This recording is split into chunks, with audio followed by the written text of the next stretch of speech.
10ലും 12ലും പഠിക്കുന്ന തന്റെ പുത്രന്മാരെ വിളിച്ച് പിതാവ് പറയുന്നു, നിങ്ങൾ ഡിസ്റ്റിങ്ഷനോടുകൂടി പരീക്ഷ പാസ്സായാൽ ഞാനൊരു മൊബൈൽ ഫോൺ സമ്മാനം തരാമെന്ന്.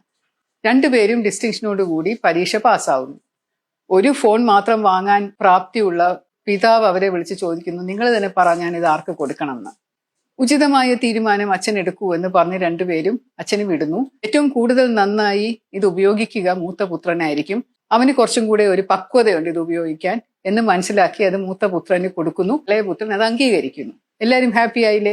അടുത്ത വീട്ടിലെ ഒരു കുത്തിത്തിരിപ്പുകാരൻ വികൃത ബുദ്ധി നിരന്തരം ഇളയ മകനോട് പറഞ്ഞുകൊണ്ടിരിക്കുന്നു, എന്തൊരു ചതിയാണ് ഇത്, എന്നാലും ഇങ്ങനെ ചെയ്യാവോ, നിന്റെ അച്ഛൻ നിനക്ക് സത്യം ചെയ്തതല്ലേ, അത് നീ വാങ്ങിച്ചെടുക്കട്ടെ, വഴക്കിട്ട് ഫൈറ്റ് ചെയ്ത് അത് വാങ്ങിച്ചെടുക്കണം, അല്ലെങ്കിൽ നീ എന്തിനാ ജീവിച്ചിരിക്കുന്നേ, പോയി ചത്തൂടെ, ഓടിപ്പൊക്കൂടെ, ഇതുപോലെയുള്ളൊരു കുടുംബത്തിൽ നീ എന്തിനാ തുടരുന്നത്.